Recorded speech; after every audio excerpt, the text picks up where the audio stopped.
So I'm Marco Bouw, major airline pilot, do aerobatics, air shows, been flying since I was, 14, 15 years old. Marco, what's going on, dude? Welcome to the Pilot podcast. Yo, finally, it's about time. About time. Yeah. My last episode was with a buddy of mine as well. So it's fun interviewing two people that I have known for a while, who I call friends. A lot of times it's the first time I'm ever talking to someone, which is always sometimes interesting because I'm like, I don't know if we're going to get along at all, if this is going to go well.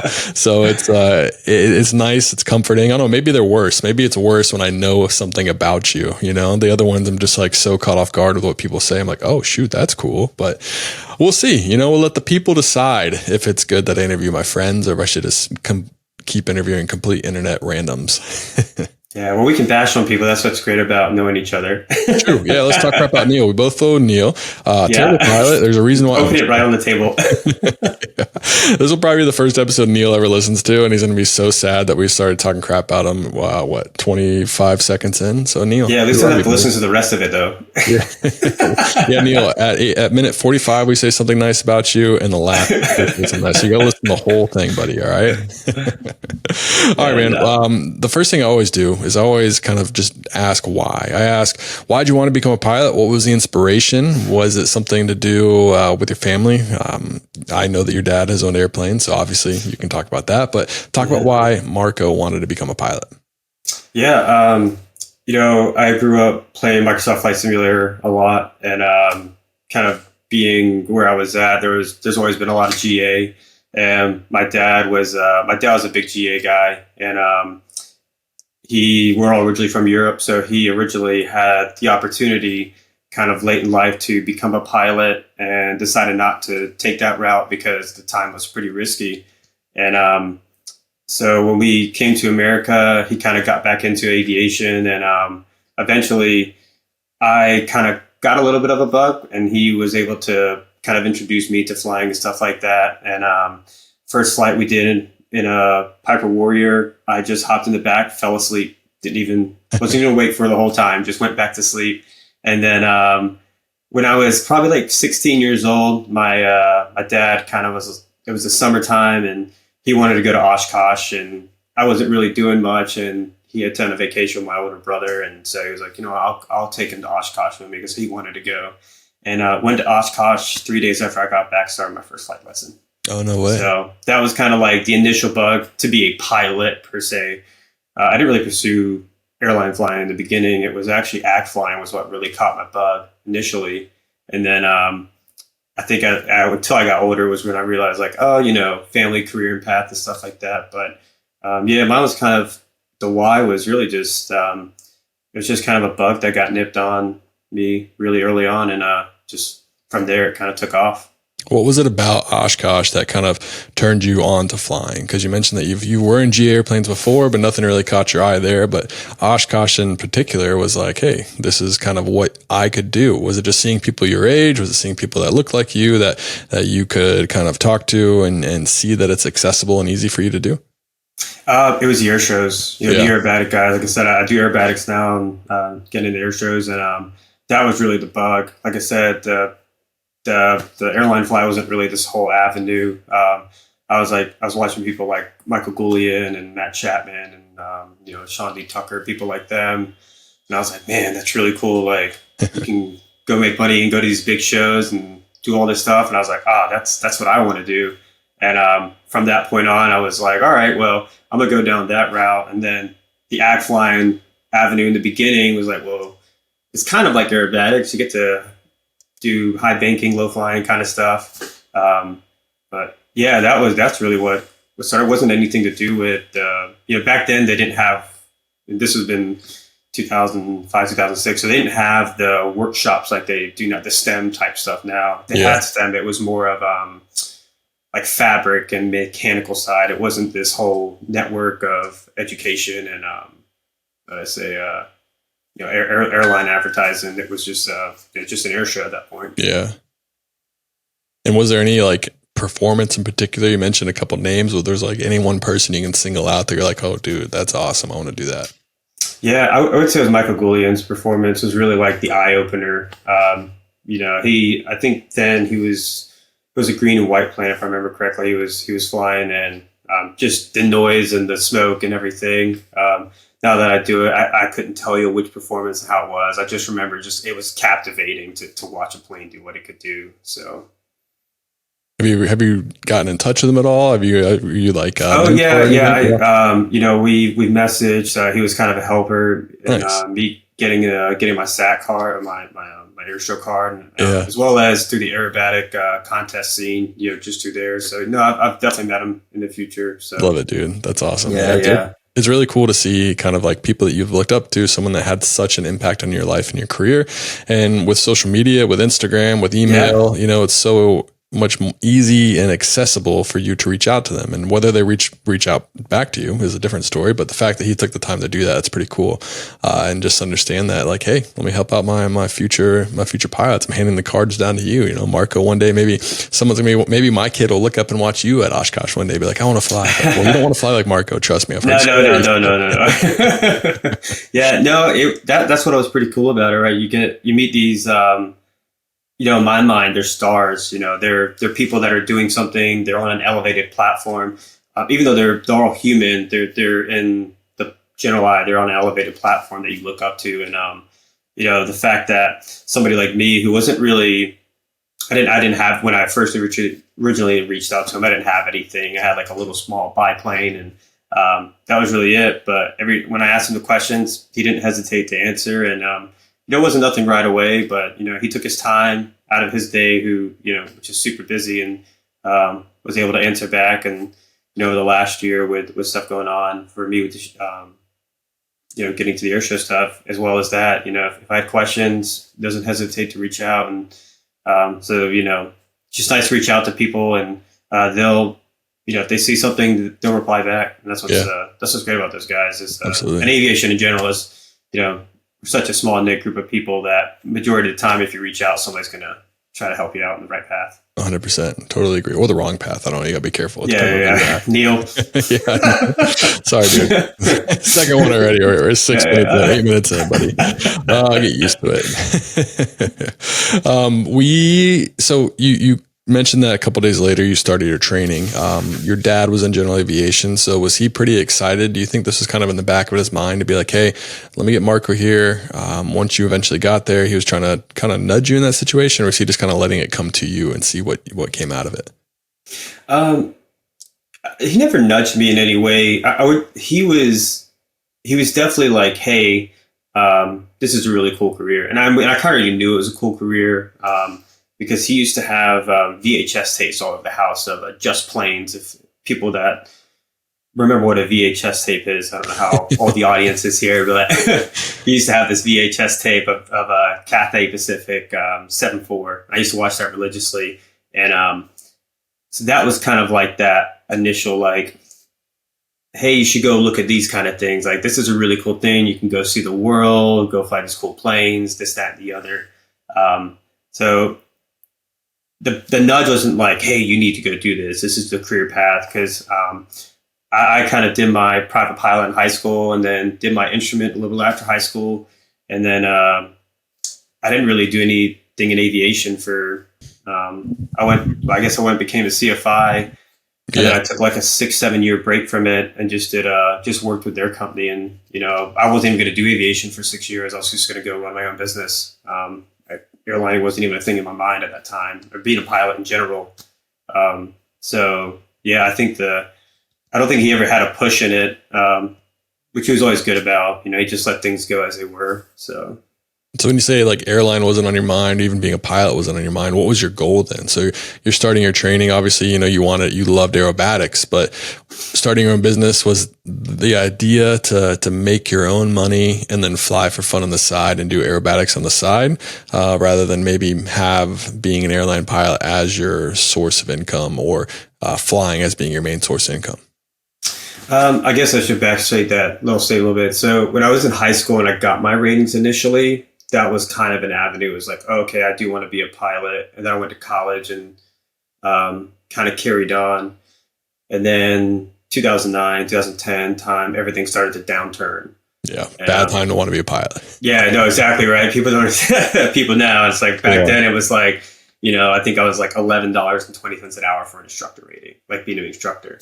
Yeah. And so I was like, I am not going to get paid this. This is a waste of time. I had all my ratings, and my family business is seafood trade. And so we kind of had a unique business in that avenue. And so I was like, you know what? Screw it. Like, I'm just going to go and do that. And yeah, so my whole plan, when up until about 2016, prior to that, from probably 2010 to 2016, wasn't even to be a pilot anymore. It was just, I was going to be a seafood, fly on my own side. I was, doing aerobatics, and then I was hauling seafood, tuna spotting with my own planes. And yeah, so there was tuna spotting idea.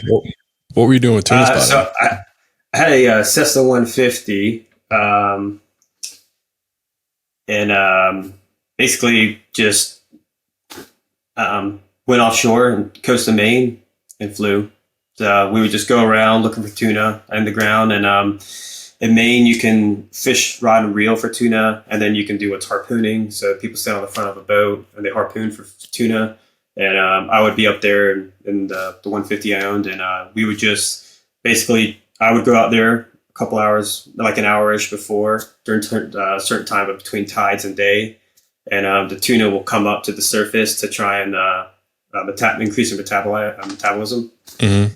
And I'll go out and find them in certain areas that I know they're going to be fishing near, and basically just guide them in.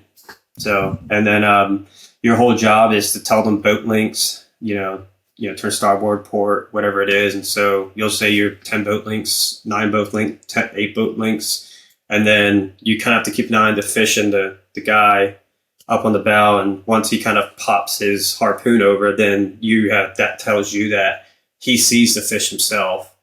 So once he sees it, you just go quiet. And then at that point, your whole focus is to watch the fish. Because if they miss, the tuna will dive, but they will normally not be able to see them. But you can see sometimes out there 70 feet, I would assume, underwater. Really? So you can see them dive sometimes and then swim around and form back up. Generally, they're in like, I call them pods, but I don't know what they technically call them. But they're kind of like 4 to 8 deep, maybe. Okay. I never saw anything bigger than that. But yeah, it was pretty cool. That was a lot of fun. I was like 20, 21, 22 at the time, eating Subway sandwiches, flying off the coast of Maine, just spotting for tuna. I was flying 4 hours every day in the summer. It's a good way to build some time. It was great. Yeah, it was a great way. And that's where I was in that time frame. I had like 300-ish hours. So I was in that whole, I needed to build time, but I didn't want to be an instructor. And so I had the ability to buy my own plane, and ended up just going down the avenue with the seafood trade and all that stuff. Was this your own business, or did you work for someone else doing this? Okay. No, it was my own stuff. Yeah. So I was really fortunate. I was actually spoiled realistically. Mm-hmm. So when we got to the point where I had to get flight time, my parents, we had the business, and the flight school went in. I think it was like, people are going to be crazy about it now, but I think to get like that leap from instrument to commercial, so another $200. I think it was like $26,000 at that time. I'm sure it costs a lot more now, but we just kind of looked and was like, well, that's kind of a waste of money. We don't get the money back. So we're like, well, you know what? We found Cessna 150, had low time on it. Wasn't the prettiest inside, but it had a really cool paint scheme outside. It was an old Piedmont scheme, so it was pretty neat. And then bought that, and then I just kind of built time that way. And then when I started saying, hey, like, I'm just going to do my own business of flying, I eventually took that over from them. And then, and then I only did that for 3 summers, but I think I got like, I don't know. So I think I got like over 1,000 hours. Dang. Over 3 summers doing that. So is this something that was commonly done already? Like, was this already like flight school? For years. So like flight schools do this, people up in Maine still do this? No, not flight schools. It's normally independent people. So yeah, normally it's like independents that do it or something like that, because it's not done a lot. Not a lot. There's not like a full-time thing for it. And most of the people, because of just how the fishing industry is, it's very like nick tight. And when somebody comes in tuna spots, you're basically giving somebody your fishing grounds. So there's a big trust side. And I was already buying, selling fish from these guys overseas and around the U.S. So we'd already had this trust, and so they were like, you know what, let's do some tuna spotting and stuff like that. So this is why I love doing this. It's just because, like, yeah, when would you ever talk to someone? I mean, it is funny though. I did talk to someone very early on the podcast. I mean, like 5 or 6 episodes in, Justin Zeller. He was Carlsbad pilot. We used to go back and forth all the time, but he also flew off the coast and he was doing fish spotting and stuff like that. Can't remember what kind of plane he did it in, and not to the extent that you did it, where you were very involved in the fish business. I don't remember how he got involved. Just probably go back and listen. But it's so crazy, just the way that people can build their time, the way that people can just enjoy flying. Like, you could have made a career out of that. Probably you could have started a little business. You probably could have had people in Maine. You probably could have had people in the South, done this all over the place, right? The Bahamas, whatever it may be, to do this. And it could have been a very good, lucrative business. I mean, I don't know if lucrative is the right word, but it could have provided income for you, right? It could have paid the bills. It could have done a lot of things to fund the lifestyle that you would like.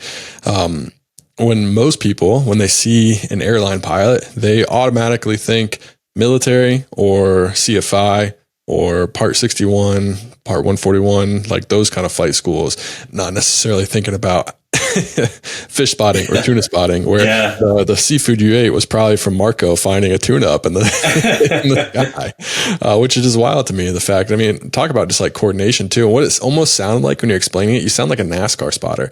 Like you sound like someone of the 500 the cooks under, like, all right, you got some up on your right, you got 2 car legs ahead. Launch the missiles. No, throw that harpoon. Awesome. Yeah, right. Launch the harpoon. Yeah. And it's a pump. It's an adrenaline rush too. Like when you see them hit the fish and then you see all the splashing, they've got them. You're like, yeah, we got one. But then, the issue with it too is you're talking on a VHF frequency. And so every other week we were creating new coordinates. So we'd have like alpha spot for spot 1, 2, or you'd be like, all right, I'm going to fish alpha 10 today, or I'm going to fish Charlie 3. Because what would happen is people learn your coordinates, right? You are offshore and you can see a plane circling for miles and miles away. You'll hear it. And, if you circle tight, they know that there's a fish there. So all these boats start coming to that area. So you have to do these really big sweeping patterns to kind of to see where you're at. And because once you find the fish, right, your instinct's like, oh, I'm going to circle right here and find them. But you can't do that. You got to like do these big passes to try and, because everybody can see out there. Once you get out there, there's tons of boats out there, but it's a totally different like avenue than what I was used to. And I was used to GA flying and doing a few aerobatics, and I get out there and people are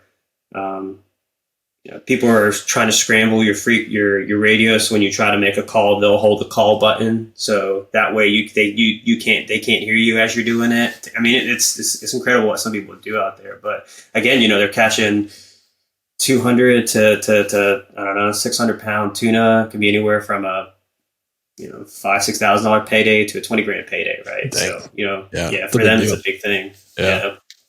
Absolutely. How high would you be flying, and how far offshore would you be flying?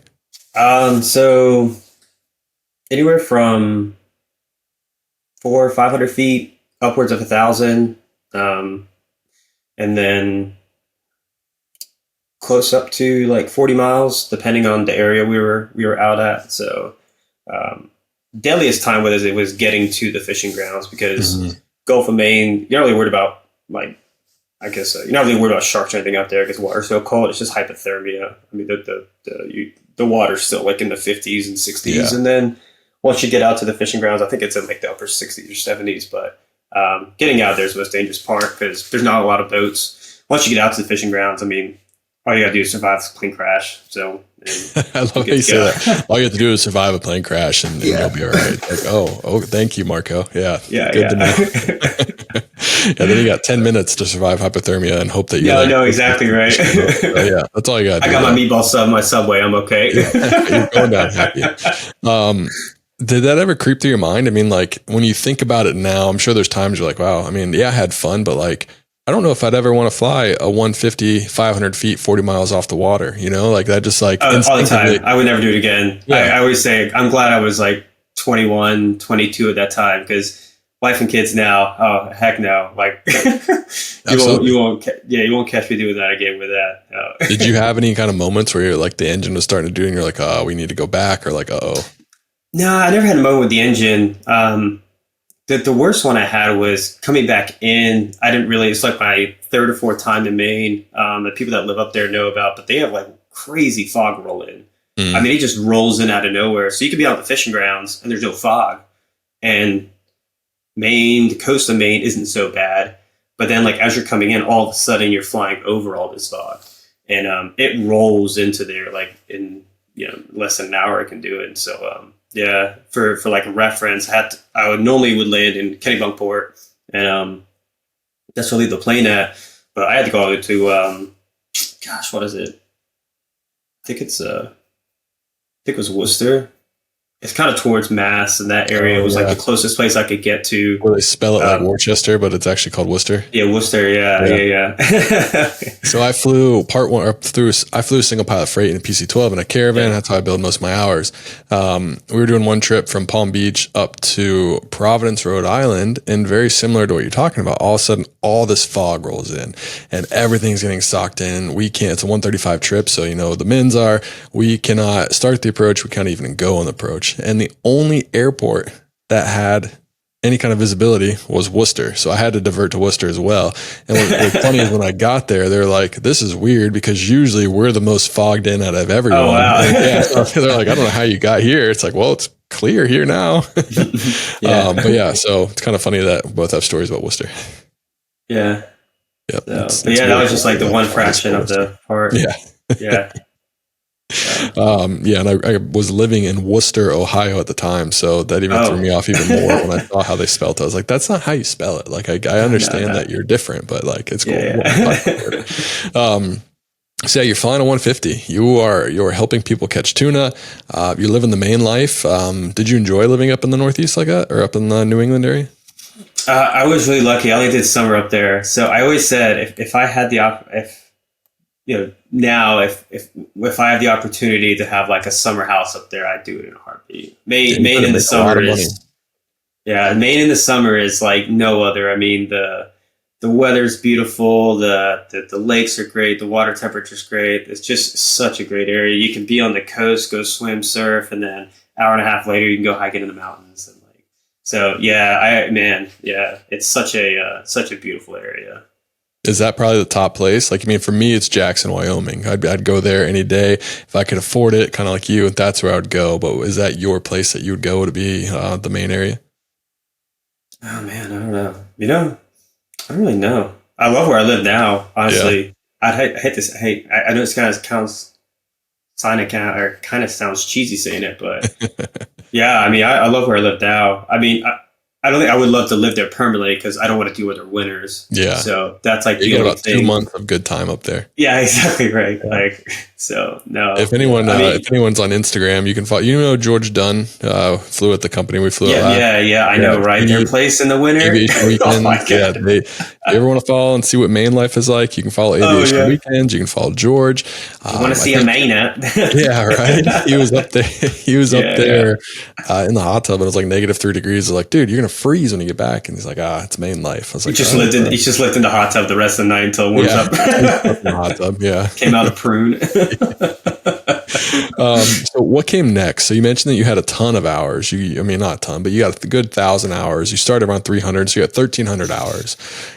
In this time frame of flying, of doing this, what was going through your mind in a career? Because it sounds like from the beginning, you weren't sure and weren't really interested in the airline lifestyle. But as we all know right now, you are a major airline pilot. So something changed. But was that kind of the time where it changed? So I was doing the self business, and my mom and dad owned a seafood business. So I kind of got into that very, very heavily involved in that. And we were kind of specialized in with what we did, and I just was like, you know what, I'm just going to go full throttle with the business. I had a beautiful life growing up, so and they've had a great life, so I didn't see any reason that career-wise was there, and I was enjoying what I was doing at the time, and my young 20s and stuff like that. And so we would do live seafood hauling with tractor trailers and ship live seafood overseas to Belgium and Asia, or Europe and Asia. And I ended up taking that full on head on. And so I was able to sell the 150, and we bought a Cessna Cardinal, and I kept flying, and I was truck driving mainly at the time, selling seafood truck driving, and then had a Cardinal that we would go down to Florida. And I was still going up to Maine, but wasn't doing tuna spotting with it. I was doing other things. And we go down to Florida. We would set up these fish farms and stuff like that, and then doing a bit of GA still on the side. And then kind of was full throttle with that. That eventually led into hauling lobsters. So we took kind of a contract locally over here through the military that were for lobsters, and then some places down in Florida that needed lobsters. And we grew pretty big with the trucks and trailers. So the time needed to be in Florida wasn't really helpful. So the Cardinal wasn't cutting anymore for load and flight time. So we ended up upgrading to a 210. And then this was kind of circa 2013, kind of around that time frame, 2013, 2014. And was doing that. And then we kind of got hit with some regulations that really killed our exporting business. And, went from, they probably killed 80% of our income on that side of the industry.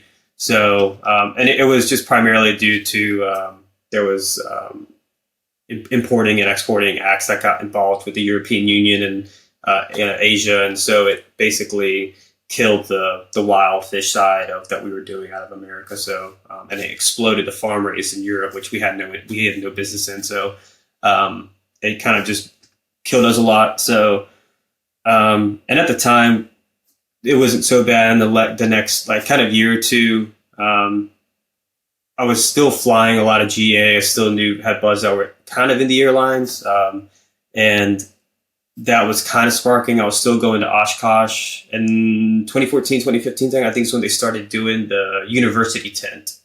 Not the university tent, the career tent. Mm-hmm. So I was there one year and kind of went there and was kind of seeing like, oh, okay, like that's pretty neat, like what they're doing and stuff. And then kind of saw my wife now, who we had started dating. I was a stepdad with them. And then that kind of really opened my eyes. Kind of in my mid-20s, like, okay, I have this life, and my parents have this life. But then I had Airline and friends who had their life, and they were near my parents' age. And I was like, well, do I want this life at that age, or do I want this life at that age? And so when the wife, fiance and the kid and everything kind of came around, it was like, I don't think this is the best life for me.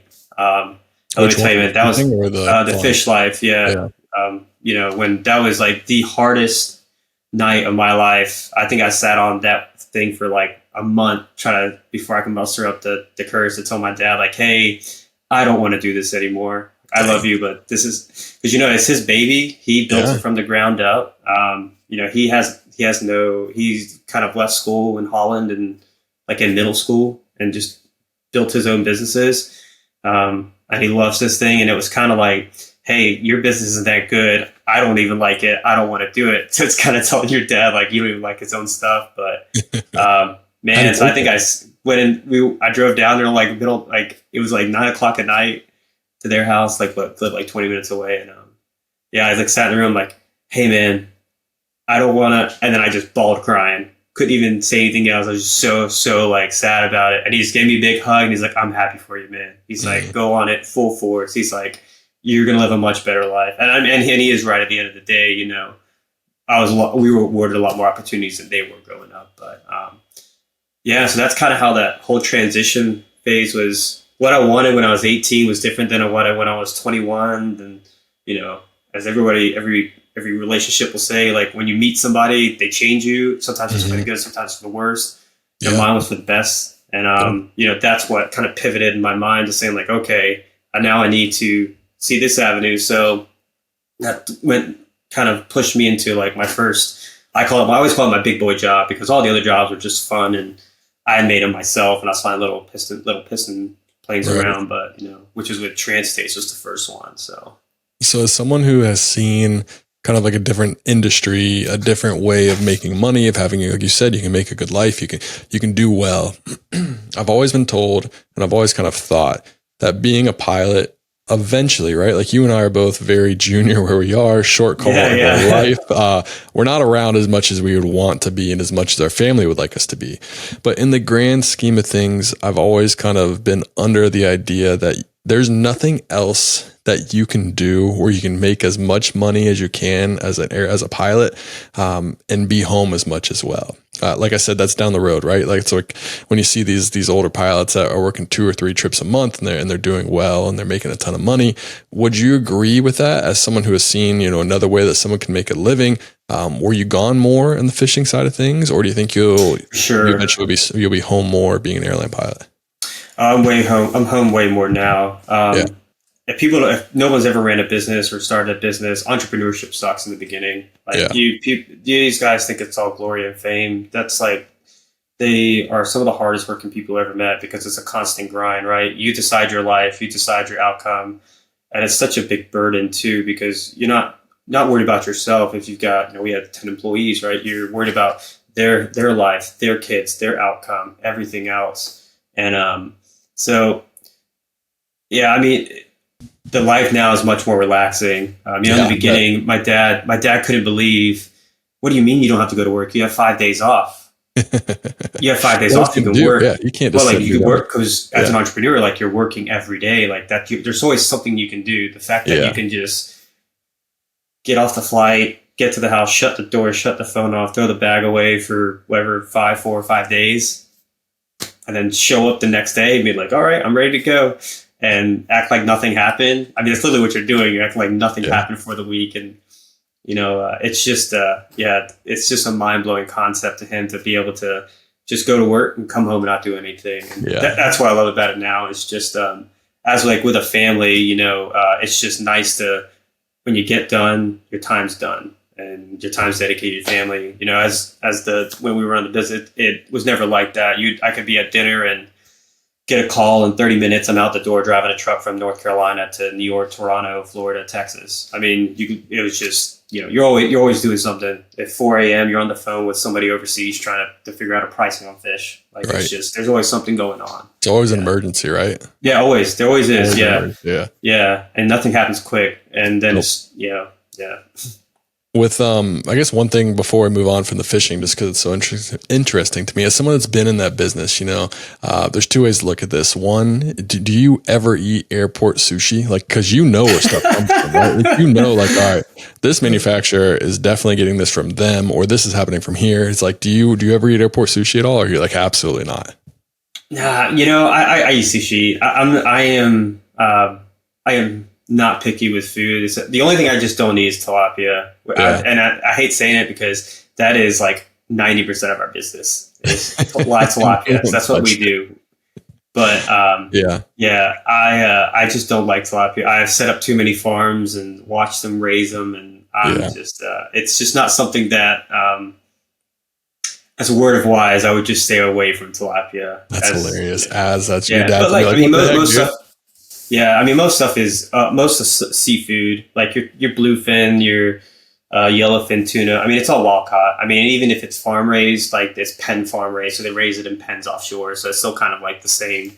It's still in a natural habitat. But like your salmon, your artificial crab, like, that's no different than eating, no offense, Chick-fil-A chicken. It's the same stuff. So yeah.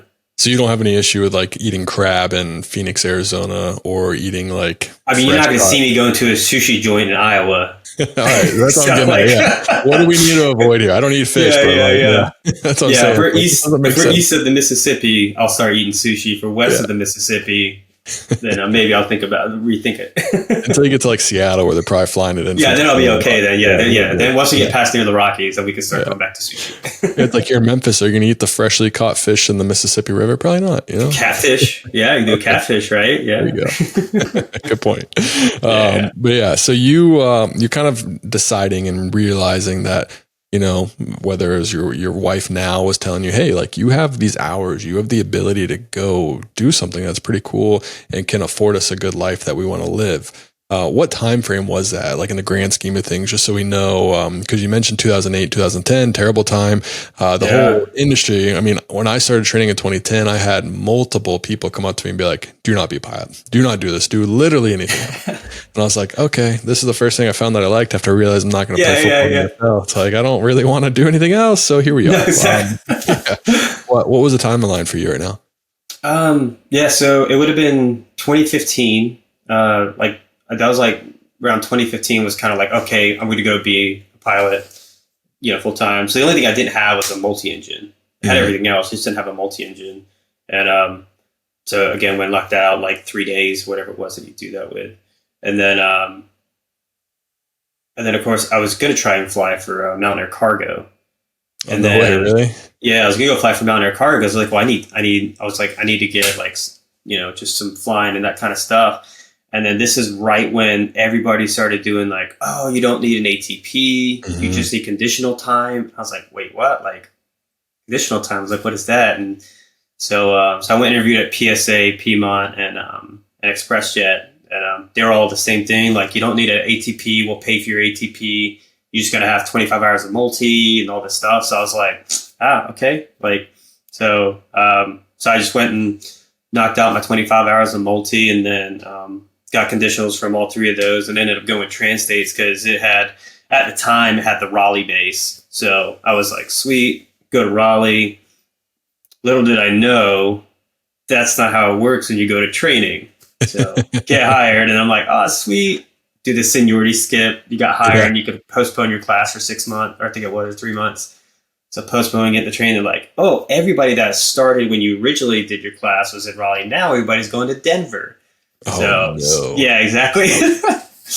So I originally got based in Denver for like 1 month, and then luckily I only had to do, it was my OE month, so I never actually had to like I had to go out there, but it wasn't Mhm. like the true reserve out there. And then I was in St. Louis, and then I got to Raleigh, and then they shut Raleigh down like 1 month after I was in there. Holy Raleigh, smokes! You're I like, are know. you So then I kidding had to go me? to Chicago, and it was like, oh my god. So What's your now yeah, wife or then wife or what was she thinking through this? Because she was like, hey, pushing. She wasn't necessarily pushing you, but like, hey, let's go this route. But she's like, wow, this route blows. What did we get ourselves into? Or did you you guys know, kind of see the end picture? it's funny because like she's so laid back. If you take the fish days to this day, it's like everything's just elevated. So like she enjoys life. She just gets to hang out with the kids every day. She enjoys being a stay home mom, and that's how it's always been with her and I, kind of, since we've had the kids. And she was just like, you kind of have to figure it out. We knew it was going to suck, but then I was like, oh man, this really sucks. Like it would get to me before it would get to her. Like, she'll be quiet.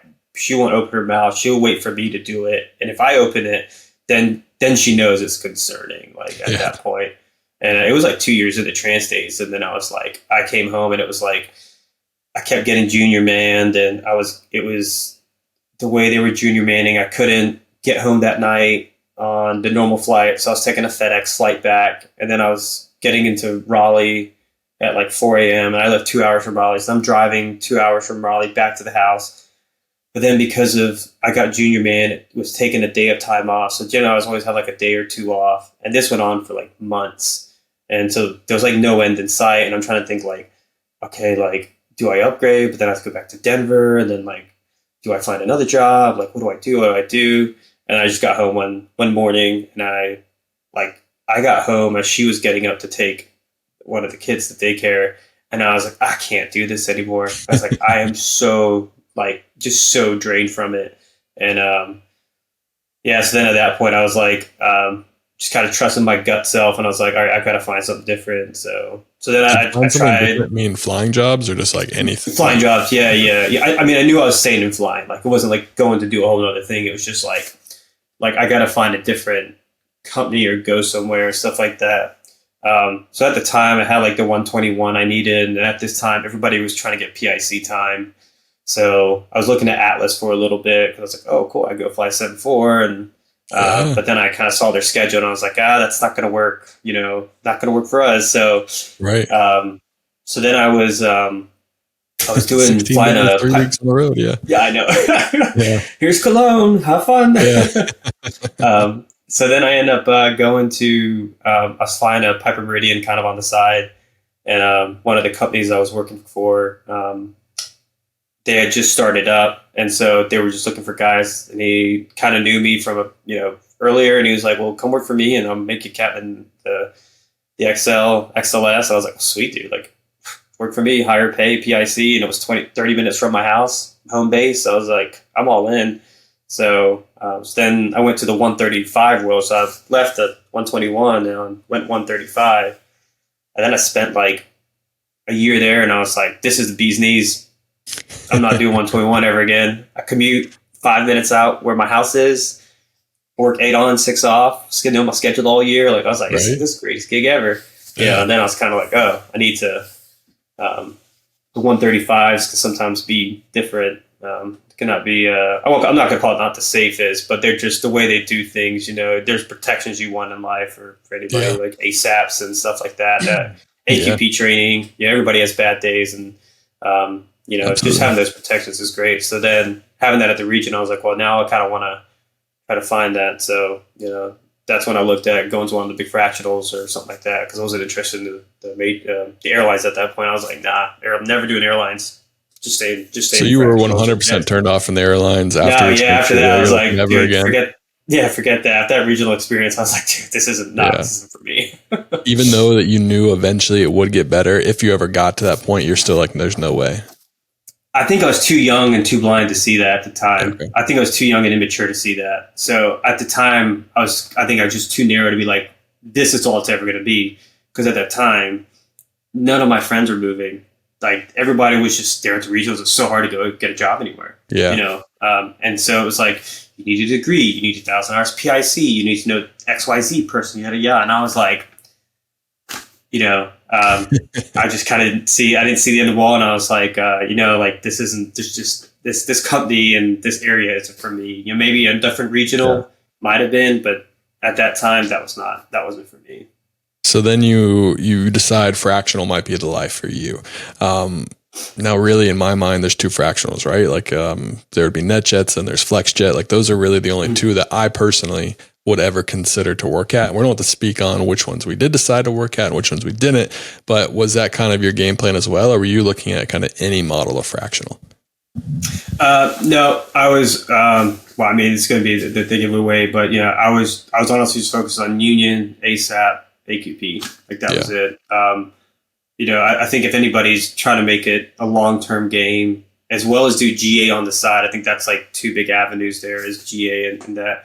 Generally, if you're just doing your career, you don't really need to have all that stuff. But if you do GA on the side, like it is nice to have that backing to know that when you're at work, that all that protection's there. There's people that are going to be your voice when sometimes you're not the wisest person to say voice. We're not all lawyers, and that's why we hire lawyers. But, I didn't want to have to go to somebody and say, hey, I want a pay raise. Yeah. Like, that's just not me. I'm just not that kind of person. Yeah, you just show up and fly, right? Yeah. Yeah, I was just flying. Like, hey, man, I can't pay today. I'm like, well, I need to get paid. But, we'll talk about it next week. Yeah, I'll keep flying until you decide to pay. Yeah. Oh, yeah. So, I get that. That was kind of the whole thing. Like, I didn't have to worry about it. So, those were like kind of the big focuses was just like, if I have ASAP, AQP, all that kind of stuff, I know that, in the span of a 40-year career, if I go to show up at the simulator one day and I have a bad day, it's not going to kill me. It's not going to be the end of the world. Just going to have the bad day, come back a couple weeks later, redo it. Yep. So, which is something that not a lot of people really think about at the beginning, right? Mm-hmm. I mean, obviously some people are aware of what that means, but having FOCA, having ASAP, having AQP, which is really only airlines and very, very certain companies. I think there only is actually one other company that has it outside of the 121 world. Could be different now, but it's something it's just great to have. Because like you said, the best pilots have bad days, right? I mean, that's not saying that you and I have failed any training in that aspect of training, but it's just sometimes things happen, and it's nice to know that, all right, well, you're not going to get fired. You're going to get placed on special tracking, which you just do a little bit extra training. You come back, you train on it, you do it, and then you come back in 6 months instead of a year, and you just continue on with your life. And it's there, and it's not something that people really want to judge you for, or people are going to look down on you for. It's just, all right, let's get some extra training. Let's get you right. Yeah. Which is good to know. So you are applying, you get the job. I think you were a couple months after me. Yeah, it was 2019. All right, yeah, so it was beginning of 2019. So almost a full year after me, because I got hired in 2018. And then what's ironic is where we are now, you were just a couple months behind me there as well. Yeah, here, yeah. So I'm always senior to you, Marco. Yeah. Yeah. I know it's funny because like, if you think about it, we never met in person for like 3 years. Yeah. And we texted all the time. Because we're going through the same stuff, essentially. Yeah, all the same stuff. I mean, we texted for like 2 years, never meeting each other, sending gifts, joking on Neil because we flew with him together. We were both in the latitude, just so people know. We were both in the latitude all the time. And then, like, ironically, we meet up 3 years later, and quote unquote, we're like 2 hours from each other. So, like, that's the other cool, funny thing about it. We're not that far from each other. It's probably one road, one highway to take us right there. Yeah, I decided to go from the latitude, skip the upgrades, and go to the global because I wanted to try international.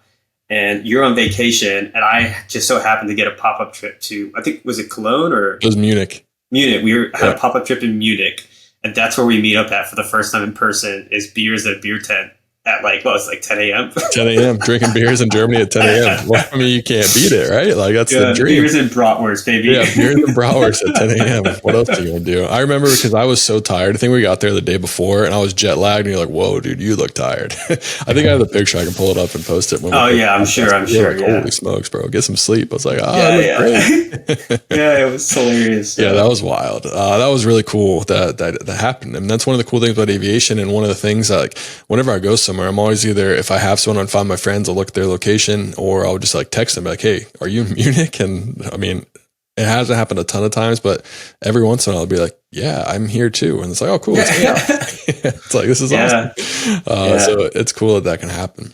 Yeah, I mean, that's good, the whole social media inside of it, because that's how I initially met you, was through the social media side of it, because you were doing the podcast, and it was like the only like aviation podcast I was listening to. I mean, at the time, I think there wasn't really many. No, you were kind of the only one. Yeah, I mean, so that was the only thing I was listening to, because you just had, again, stories from every walk of life that you could like listen to. Be like, oh, that's kind of like what I'm going through. Yeah, like, right. Oh, maybe like, oh, well, that's what they did, and so yeah, and then of course when we found out we were all working together and stuff like that, I'm like, oh, okay, and then like it just went from there. Yeah, which is awesome. I appreciate you listening. Thank you. Yeah. I've only listened to one episode though, so don't get hyped up. That's all that matters. That's all that matters. Just the one. I got one listener. Yeah, that's all I need, man. That's all I need. I want to talk a little bit about your transition from a 121 regional lifestyle to the 91K lifestyle. Yeah. I think it's going to be pretty similar to me, because when I was in the fractional for the first 2 years, it was the greatest place I've ever been in my life, right? 100%. Would you agree? And I've never been happier. I never thought about going anywhere else. This is what I'm going to do for the rest of my life. When I flew with some crabby captains, I just didn't understand it. I was like, we have 7 days on, we have 7 days off. We're supposed to work as hard as we want to work for those 7 days. And on my 7 days off, I just relax and don't do anything. Yeah. Were you very similar with that? Yeah, no, it was spot on. Yeah. I came from that 135, that was 8-6. And I was like, man, I'm gonna work that 7 and 7. I'm gonna get a whole like extra day off and this, that, the other. And then it was like, sweet, like I'm gonna know my schedule all year. I'll have like a true 7 days on, a true 7 days off. Like, and that's how it was. And I always tell people, like, the coolest thing about that schedule was every time we went on vacation somewhere was never on an actual vacation bid. It was just on one of my weeks off, because 21 days off. Didn't need it. But not even that. You didn't need you just had 7 days off. So you're just talking about that. Yeah. Yeah, I would just on a 7 days off, dummy ticket wherever the wife and kids were going, and you'd go on vacation somewhere like that. So that was the coolest thing, like at that time about it. It was what was like the huge eye opener for me was it was just a lot of work in 7 days. Mm-hmm. And then you understand why these people, some of these guys are flying with a burnout after 4 or 5 days, because it's just they're long days. You're doing a lot, and when you're in your 20s, you don't know what you want in your 30s. And like I said, life changes, everything happens. That's kind of where the ballpark was for me. Was I go to the fractional. I have I had a stepson before, then I had my first kid, so not really thinking much of it, because he's a year and 2 years old. There's not much communication going on there. Mm-hmm. And then in the latter part of my time there, it was FaceTime. It's always FaceTime. It was always FaceTime. And then I'd be home, and then he'd enjoy the time home, and I just know to myself, like day 4, I was like, I was just ready to be done. Day 4, and day 5 is like your pissed off day because you're just like, ugh. And then day 6 comes around, you're getting all excited again because you're just focused on where my airline and home from, where my airline and home from, and then you see where your airline and home from, you're like, ah, that's a two-leg airline. Then you wake up and they decide. I live in North Carolina. Why am I in California? So so I did that, and like I kind of got I would say roped into that mentality, and so when I upgraded, I ended up having like 3 months off because it was kind of a delay. That was like the biggest eye-opening part of my life because my kid did not care. He didn't care what jet I flew. He didn't care where I went. They didn't care about anything. All they saw was dad was home to go swim. Dad was home to go pick him up and drop him off, was to hang out with him, have chocolate milk on the couch, just stupid things. And so my wife and I, I had friends that were at the major I was at, and I was just kind of like inquire with them about it and things like that. And luckily, I had people that were really like their 10-year, 20 plus years there, and I had some people that were a couple years there. And the guy actually that introduced my wife and I works at the major, and so he was like one of the bigger helps with it because he's been there a few years, but. With the basing system and the call outs all changing, the long call outs weren't really a thing back then, and now they are. And I was just like, well, if I can do a 3-day trip, be home after 3 days. I mean, even if I go out and do a 3-day trip, come home for a day and have to go back out and do a 3-day trip, well, guess what? I was still home 3 of those nights to do something. Yeah. And so that was kind of like the big eye-opening thing. Like, no matter what, as a pilot, you're missing stuff. You're always going to miss stuff. You're missing birthdays. You're missing holidays. Like, that is a guarantee in life. And I'm super lucky that my wife and I have this great understanding. Like, we don't get wrapped up on days. Holidays. Christmas is the big one we love, but birthdays, stuff like that. I missed my son's birthday last week, but, we celebrated a few days before. And so, I think as they get older, they understand that. But it's awesome to like a pilot, like you said. And I think one thing to kind of preface with this is just to make sure everyone knows that the company that we did work out last, there's no like shade toward it or anything. It's just it didn't work out for our lifestyle anymore. Like there was a time where I loved working there more than anything, and it wasn't necessarily anything they did. You can make great money there if you want to work very hard for that money, which is how that business is set up. Where when you go to the airlines, there's some more games you can play. You become senior, you have the ability to fly less and work less, and you don't get the last minute trip to Aspen because you're the only person that can do it. At the airline, you have the ability to bid, right? And then kind of do your own thing. Yeah, it's not even just I know money is always involved no matter what in life, because that's what sometimes brings happiness, stuff like that, no matter what anybody says. But it's the quality of life while you're on the road. The airline just provide that top-notch style. Mm-hmm. When you get seniority, you get the ability to have that. There's so many guys I fly with now, just do day turns. Show up at 9, back home by like 6 p.m. That's all they do is a day turn. Then when your kids are out of the house, you can go on the overnight to Mexico, literally, Grand Canyon, or whatever. One dude I flew with, he's home by like 2 p.m. every day, but he starts at like 5 a.m., but his wife and kids are asleep, so he's back home when the kids get off school almost. Stuff like that. So like the whole thing with the fractional side is like, it's a cool gig. Like, you go to cool places, you get to do like cool great stuff. Airplanes. You can fly awesome airplanes, advanced, super safe, all that avenue. But once you get on the road, you have no control over anything anymore. You're just there to show up day one. And some people like that. And that's cool, like, and all that stuff. But the whole avenue is, I guess it can be difficult. You can say, well, you're going to show at 8 p.m. We're going to fly you through the middle of the night to somewhere. And in the middle of the night, you get a message like, hey, actually, we're gonna go ahead and divert you, pop into the ground, 11-hour clock swap. Bam. Now you're trying to go out and fly the next day and do stuff. And everybody has a fatigue policy and stuff like that. But at an airline, you've controlled that whole month prior. At a fractional, you don't know that's happening until 10 hours prior. And It can still so, change. pardon? It said everything can still change. Yeah, Right? and everything can still change, right? And you could get that, and all of a sudden they give you 20 hours off, right? Yeah. And then you're like, okay, well, what am I supposed to do now? Like, things like that. So, and so that was kind of like, that's like the whole two big sides of it. It's just there's when you get to the actual point, there's just so much more life control on and off between the two. But again, you're still, with the airlines, you're still commuting. I drive 2 hours. I still do one leg commute, stuff like that. But like now, I've gotten enough seniority where I do a 4-day.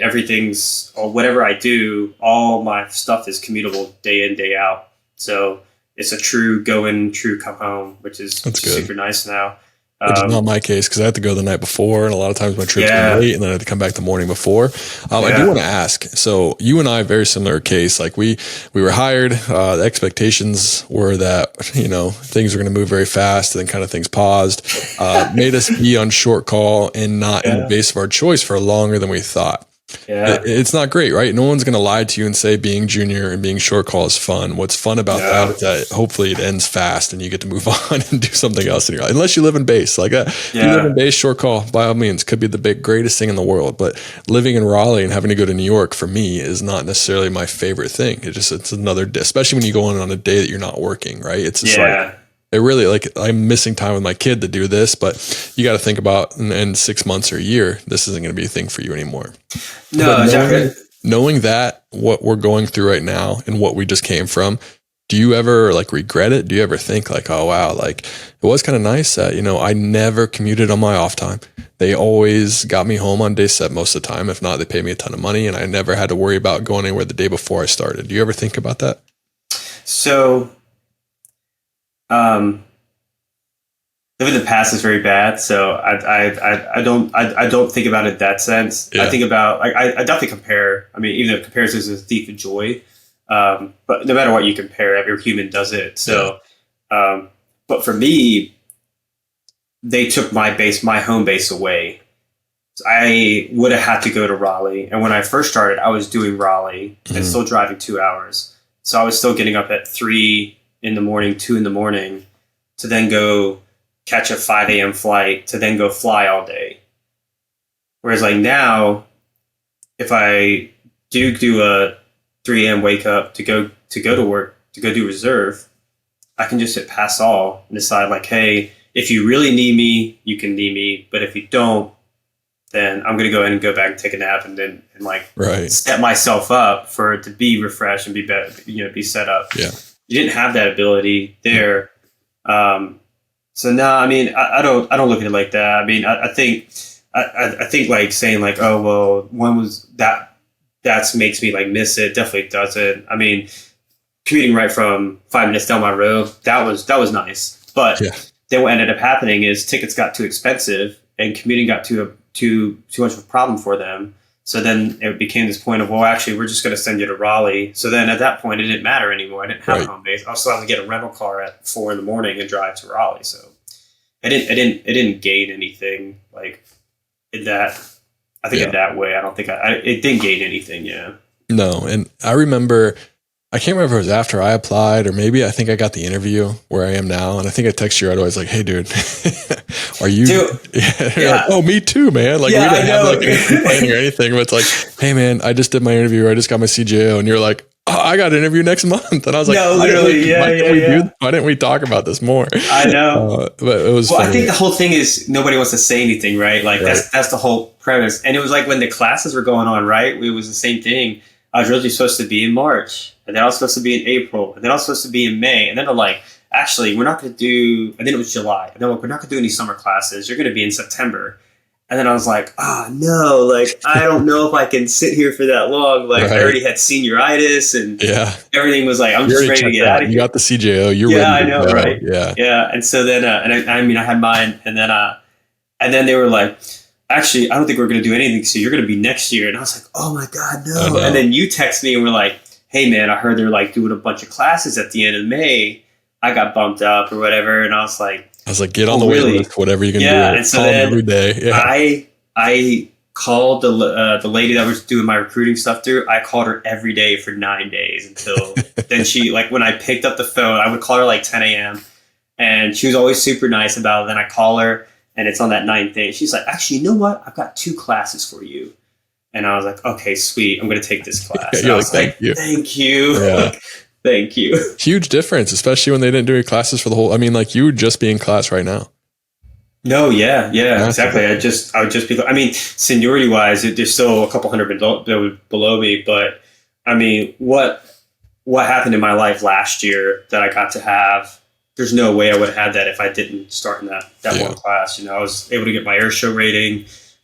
You know, we had another kid. I got to spend a lot of another month or 2 with him. You know, we just, it was just like such a great year. Absolutely. For that. Absolutely, man.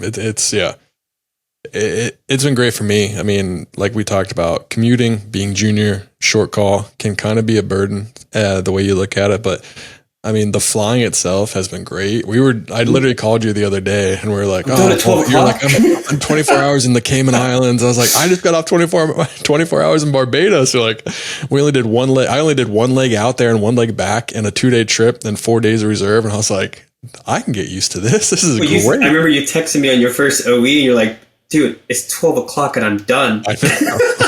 Never happened. I remember the first time I had 16 hours off and I was like legit like, oh my gosh, this is amazing. I've never had like on without having to fatigue or without all the stars aligning. I've never had 16 hours off. And I honestly was like, this is too much. Like I need to go, you know, I was like, all right, I'm bored. Let's go back.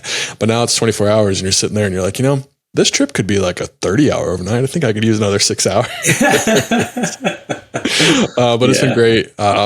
Before we go, I know it's been about an hour. I want to talk about aerobatics. And I also want to talk about a crazy story that you keep on hinting at with me. And then you said, I'll tell you when you're on the podcast. It's been 4 years. We're on the podcast. So you can share it. So I'm not gonna try to explain what happened. I'm just going to give it to you. I'll just rat it out. And rattle it out, man, but I heard it's pretty wild. Yeah. So like I said, as airshow pilot, always kind of been wanted to be one. And so I got into aerobatics, started as a Satabria, then went to a decathlon, renting one, and then when I made like my first like big boy aircraft purchase, I bought a Pitts S1S, and so this is for people who, if you have an accident on your record, doesn't hinder you at all. It's not a big deal. Like, just be truthful and honest with what happened. Mine was pretty horrendous. I had to parachute out of an aircraft, so the control stick on a Pitts is a center stick, and the weld at the bottom that holds all the aileron usage ended up snapping in flight after a few rolls. Oh, shit. And so it was about 2,000 feet ish where it happened. And by the time I got out, it was like 800 feet. Went to the water, was out there for like 20-ish minutes under canopy. Well, I went out under canopy, they would call it. But luck for me, there was nothing bad that happened to me. I kind of cut my earlobes from where the kind of canvas hat came off, and then I had some really bad bruising and like a little cut in my arm. But it was just went to the water. Eventually, the boats came out and got me out, and then kind of had that. You know, I thought that was like the end of my career. Like, I just started with trans states, and I was like, man, they're like, this is gonna be my life, and it was super cool. Every time I applied, you know, it was like, has anything ever happened? What ended up being like one of the worst parts of my life has turned out to be the best tell me about a time when story you've had. Absolutely. And I think that whole story with the parachute and stuff like that ended up turning into this, like, I wouldn't say beautiful, but it was just this great educational point about, you know, perseverance and, you know, kind of coming back, because, you know, now I have my airshow rating, and at that time I didn't think I was ever going to be able to fly air shows again or be able to be an airshow pilot, because I had wrecked a plane. And as well as I didn't think at that time, I was like, I just ruined my chances for being a full major airline pilot or being a pilot in a career. And so it's on YouTube. You can search it up. There's accidents on YouTube. Yeah, I mean, it's like bystander got a video of me jumping out and stuff like that. So yeah, it's on YouTube and stuff like that. So dang, dude.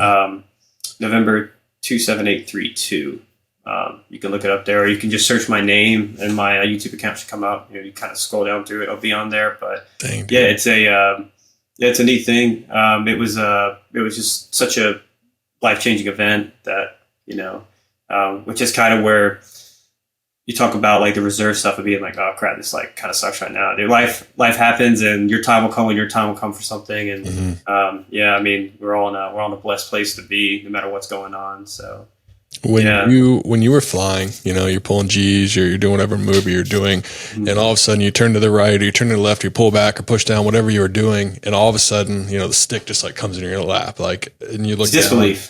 Down. Yeah, you're just complete like disbelief. Because it's never something that you would think would happen, right? In a million years of you having to crash an airplane, it's probably not because jumping from a plane is what disbelief is. Like crashing a plane is different because that becomes a reality like we're trained for. And you train for it from your private pilot license, like engine failures, runaway trims. When did you ever train about jumping out of a plane? I mean, I've never done aerobatics, right? Like we put parachute. Yeah, exactly. You don't ever think about that. But like the only guys that do it are military. Like they're trained to do that. I'm a civilian guy. Like I wear a parachute. I hop in my plane. I go do my aerobatics, and we have that mentality. Like something will happen. This is how you get out. But committing to the point of being like, all right, I am pulling the canopy open. I am unlatching myself. I'm standing on my seat, and I'm jumping out of this plane, and then I'm going to pull a D-rig.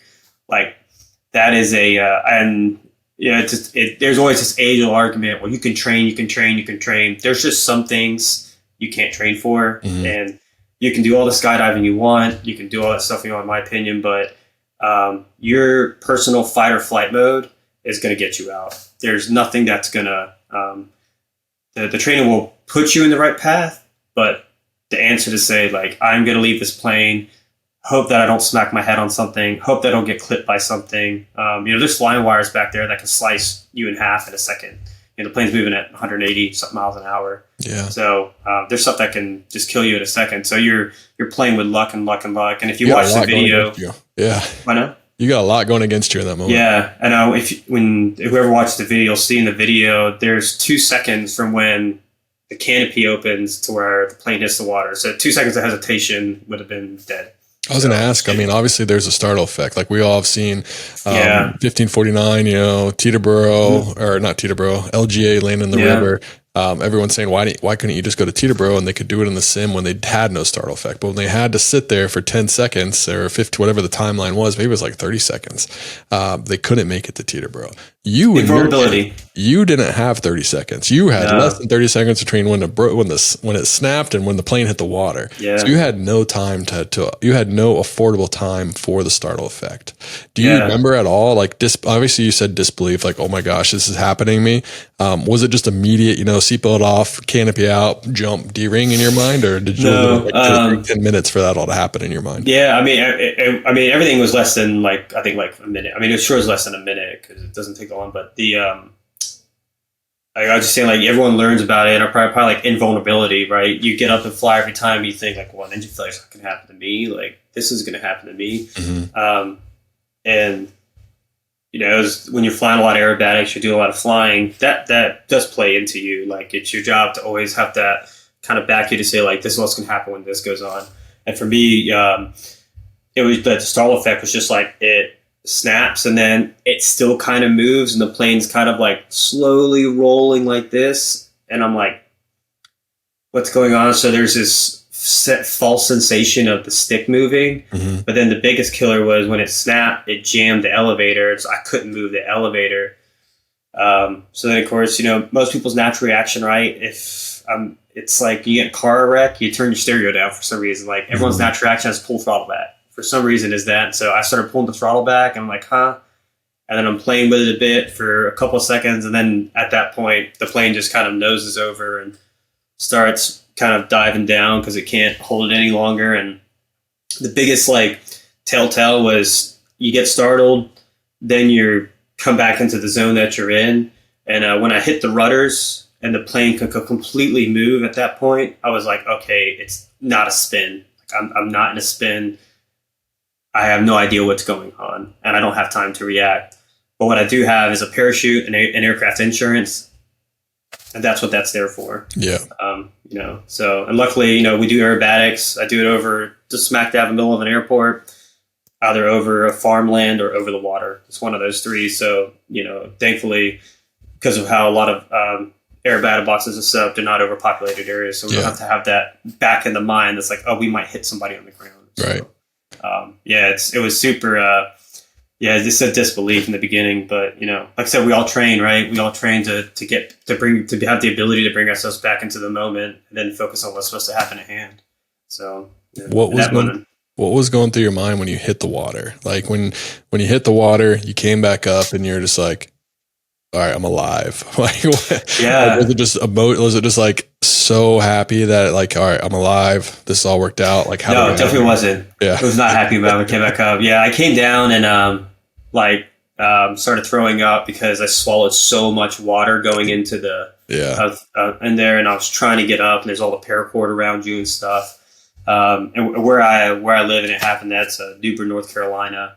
The water, you can see about like that far. That's about it. In underwater, you can barely see because it's all black, blackish water, solid or murky water.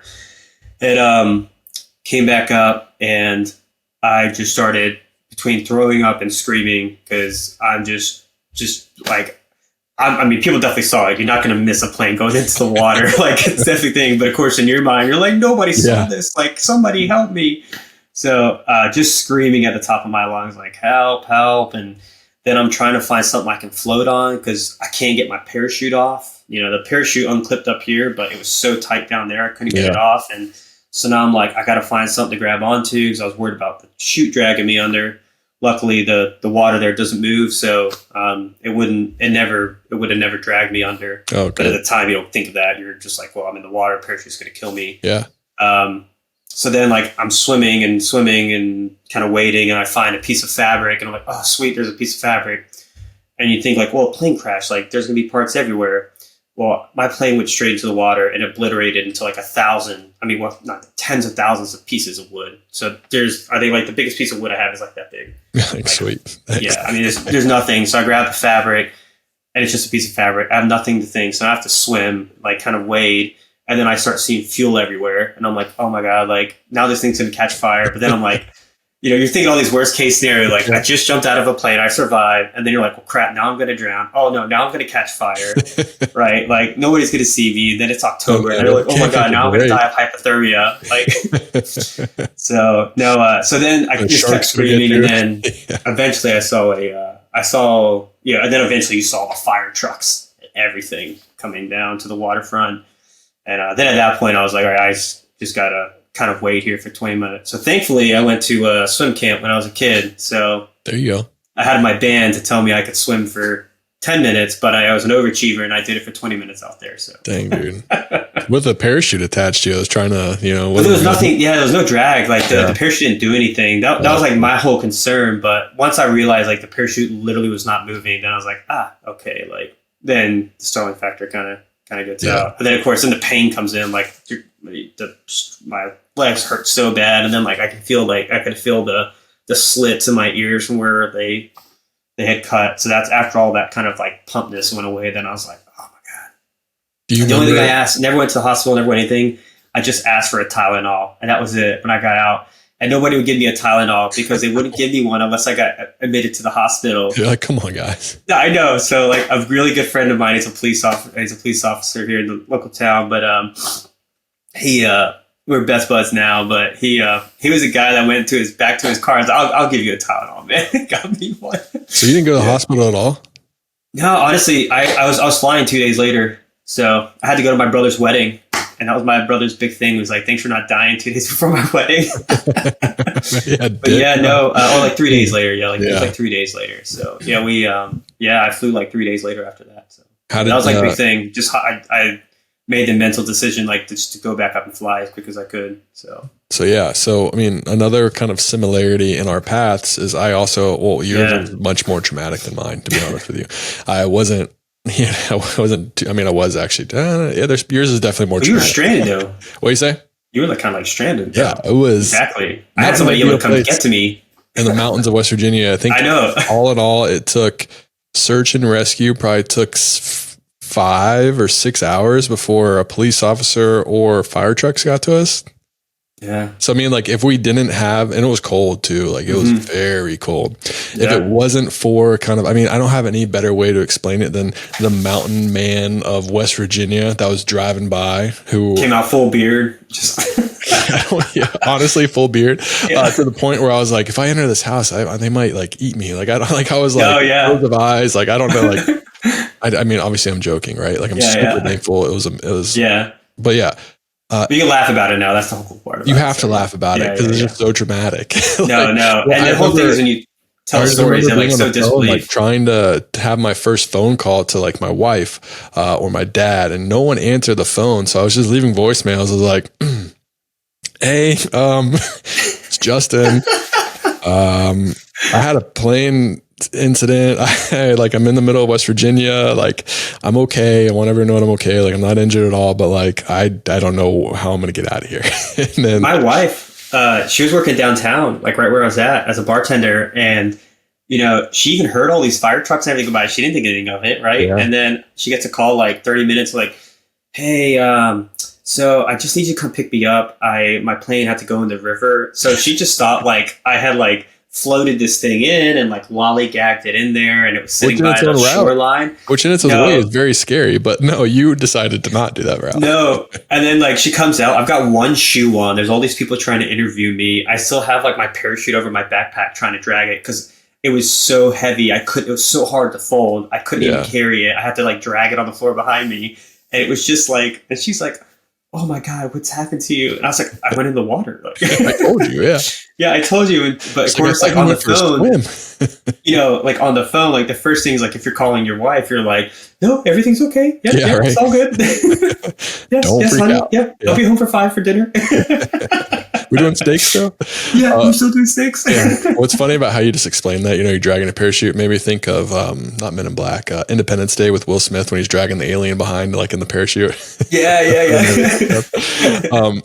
But yeah, so we talked about, you mentioned that if you have an accident, if you have an incident, I was lucky that the FAA came out. They looked at the airplane. We landed. It was me and my buddy. I'm not going to say his name. I don't know if he really wants to be attached to it at all, but there's nothing wrong with it.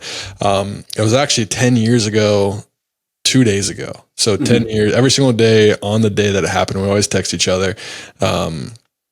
And we always like say, hey, happy we almost died day, like all that kind of stuff. We're bonded for life, trauma buddies.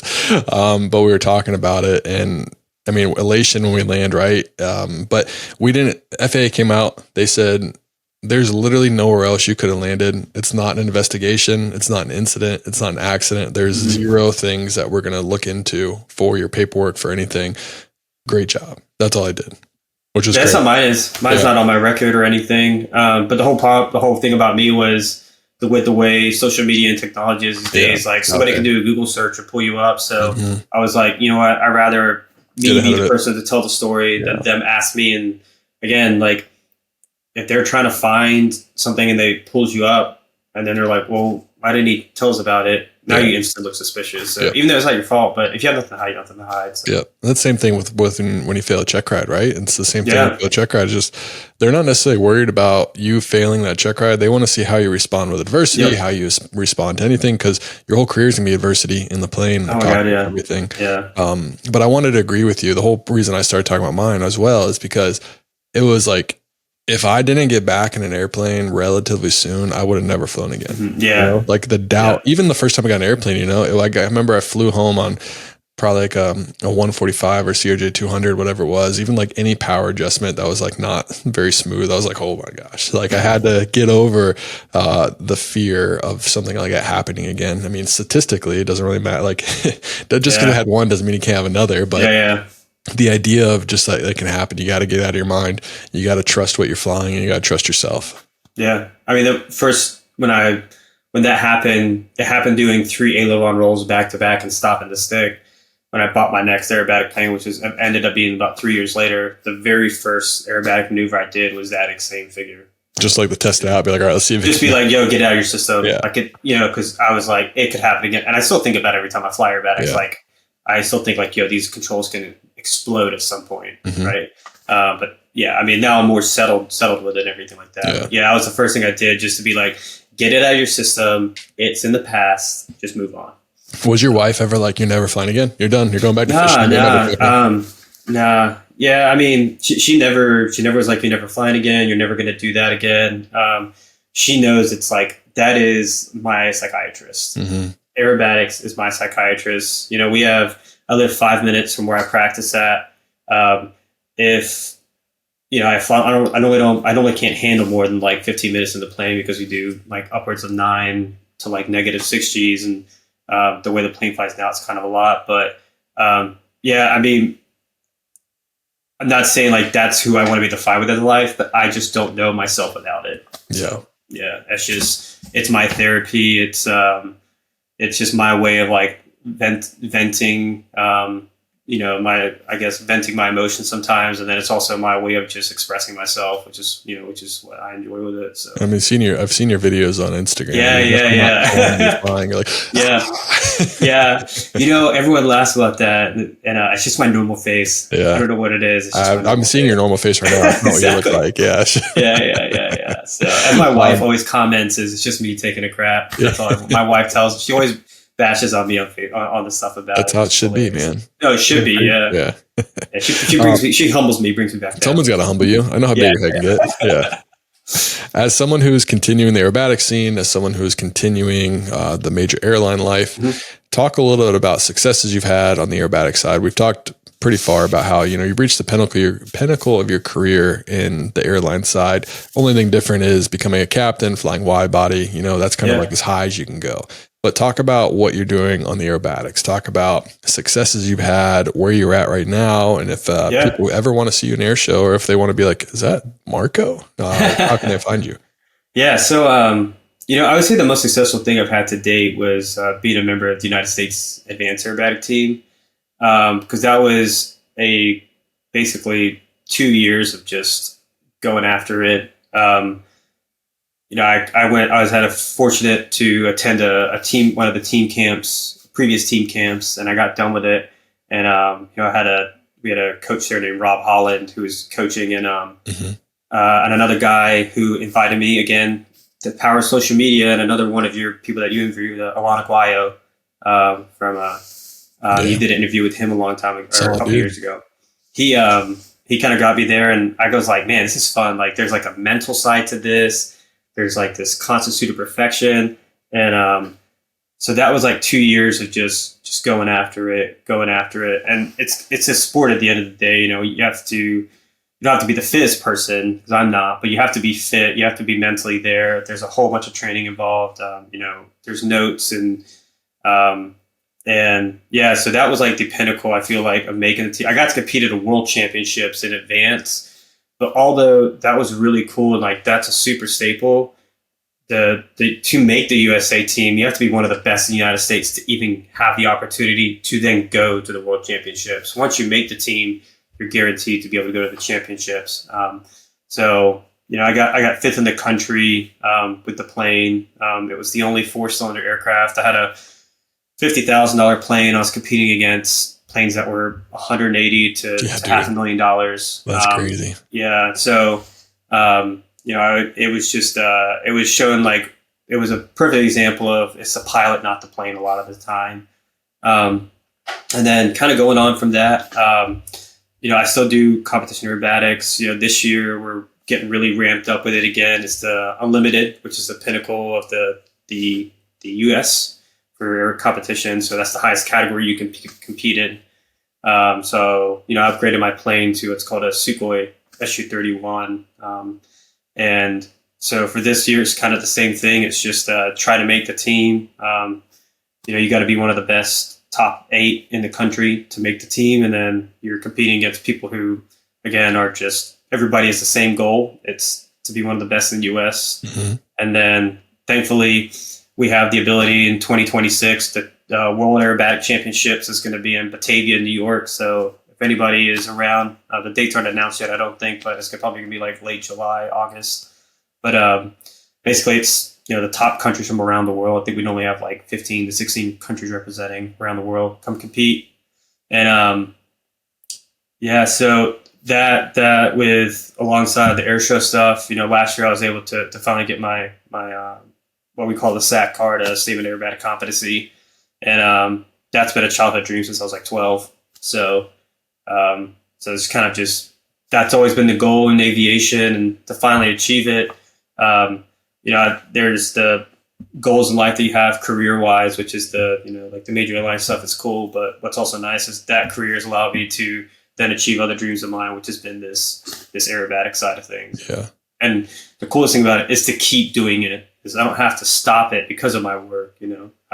Still able to come home, have time with the family, compete, go to events, go do all this stuff. So yeah, it's like now with the airshow stuff, this year's will be my first year as an airshow pilot. So Sky High Expo currently is my first airshow booking, which is in Lewisburg, North Carolina, just outside Fayetteville. Oh, nice.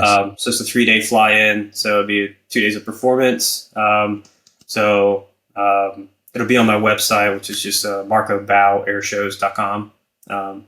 And so I'm looking forward to booking a couple more. So that's the first one. We have another one scheduled for September. That one's first of September. We have another one in the middle of September, one later in November, and then possibly one in May that we're just trying to finalize right now. Love it, dude. So, yeah. As one of my last questions, just because I'm sure people want to know, some people might be in a similar boat where like originally you fell in love with aerobatics. That's all you wanted to do. Like you didn't want to go the major airline route. Is there money solely in that? Is it just like select few that can make it, or is it a way that you could go without having any other job and having a pretty good lifestyle? Or would you say it's pretty difficult? I think again you're falling on the entrepreneurship side, right? Like you are your own person, so you have to decide.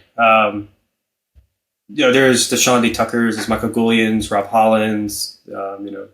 Michael Goulian is sponsored by Cirrus, Bose, Watt, all these big companies, but he didn't get there because he just said, "Hey, I have a plan and I can do this." He's been doing this since he's 20 years old, grinding it out, doing it. Rob's the same way. He's a full-time airshow pilot, but he's also a 7-time World Freestyle Championship pilot, 13-time U.S. Nationals Championship pilot. So for people that want to do it, it's not that it's not possible, but you just have to be dedicated. You can't just show up next week and be like, "All right, I'm going to do this." Here it is. For me, it's been a dream from 12, and then I did it for a bit, then I couldn't do it, and then coming back at it. And the biggest side of it, is safety with the airshow stuff, because you can perform for up to 100,000 people at a time, and it just takes one mistake, one wrong energy vector, and you're into a crowd. And that's why we train all the time. I generally fly every week I'm home, even if it's not an actual airshow routine or it's a competition routine. It's just some type of flying that is revolved in that sense. And the more time you spend in it, the easier it does get. But at the end of the day, you're still trying to. There's a grind to it, because it's not just being a pilot anymore. You've got to be personable. You got to know how to handle veterans. You got to know how to handle kids. You got to know how to handle your personality, promoters, sponsors. Yeah. It's this whole avenue that encompasses in one. And like we've seen with anything, sponsors come and go. Sponsors aren't there forever. Nope. Sponsors will be there a couple of years and they drop. They have different marketing departments. It's nice to have sponsors, but you have to have the stuff yourself to do it. Absolutely. And I enjoy that I don't have to do it as a full-time career, but there's people that do it as full-time career. Yeah. So there's definitely money into it. There's definitely money to be made. There's definitely times, but again, it's a grind. And these guys that do it, hats off to them. They deserve every bit of it. They deserve every bit of the stardom and the fame that they get when they go to things. But absolutely. But there's tons of airline pilots there's tons of airline and big name pilots that fly for major companies that do full-time, or they do airtime or airshow schedule. Cool. and they do it. There's I know guys for FedEx, American, Delta, United. That's awesome. Yeah. So there's a bunch of it. So it can be done. And I said that's my plan, is to be able to live both lives, and we'll see how it goes and where that takes us. It's got to be really hard So now you're in this competition, you want to win. Like you mentioned earlier, it's all about like energy management, right? Yeah, Like you in the plane, you know your limits, you know what you can push, what you can't push, but it's got to be so hard to make the decision to pull out of something just because you know like it's so close to your limits. But you know that if you complete it, you know you could win or you could do this or you could be the best. In the moment, like how hard is that decision to make to be like, all right, well, that's out of my safety margin. I need to stop. Is that like as hard of a decision as I think it is, or is it just one of those you're like, oh nope, that's just it. Like I'm not putting myself in a position to for my life or other people on the ground. I think it's just that's a maturity thing. Everybody, like I said, everybody wants to win, but being able to say no, that's where you value your flying abilities and how you want to be remembered versus other people. We see it all the time where people just kind of push through things and keep going. And it's not just not the limit side of it. It's it can be a physical attribute too of just saying like, hey, today I didn't drink enough water, right? Yeah, so it might not be a lot of the times the ability doesn't come from them not being able to handle the plane. Yeah. The disability comes from how they prepared themselves for that specific flight that time. Yeah. Maybe you're in the middle of Kansas and it's too hot and you didn't drink enough water that morning, or maybe the day prior. Now you're trying to catch up. Well, you can't catch up once you're dehydrated. So, it's got to be professional, right? You're essentially body like again, a professional athlete. Yeah. Perfect example, right? You're being professional, right? Knowing when to quit's knowing when to quit. And that just comes with experience. You don't learn that over a day, over a couple hours. And as we know in aviation, experience is hard earned. So generally you get experience from bad things happening or from close calls. And so I think a lot of where you're kind of going back with knowing when to bail out, that's just experience, where you're at in life, and stuff like that. I think some people who are younger are more hot rods than people that are older, right? I mean, I know I was more of a hot rod pilot when I was younger because I was just young, and now I got wife and kids and stuff like that. You slow down a bit and you think about life a lot more. Yeah, absolutely. Well, Marco, that's all I got for you, man. I know you said you get by noon. It's 11:59. We're right on the dot, man. There you go. It was great talking with you. If anyone wants to find you, you mentioned your website already. Social, YouTube, go ahead and drop that real quick, and then we'll get out of the way. YouTube don't really much on, but it's there. That some of the videos I have from the old days. And then the website I mentioned, www.marcobouwairshows.com. And then Instagram is mbowser. So it's my last name with an SER on the end. And that is that's really it. That's all I use. You can follow the Facebook, Marco Bouw, and that's all. Perfect, dude. It's been a great time, man. Finally. Love talking to you. Yeah, it'll be great. I'll text you like 10 minutes. Right. I'll have to come to an air show sometime and be like, that's my buddy. Look at him. Yo, exactly. You'll be right down the road. Only if you do well, though. If you start doing bad, I'll be like, oh, whoa, okay, let's delete that episode. Yeah. I'll have a big pilot on the plane, and I'll no. I'm just kidding. Make it work, dude. All right. I appreciate you. I wish you the best, and hopefully you and I will get the base of our choice soon. But I hope you're having a good day, man. We'll see you. Have a good day. Bits. Have a good day, man. We'll see you. All right.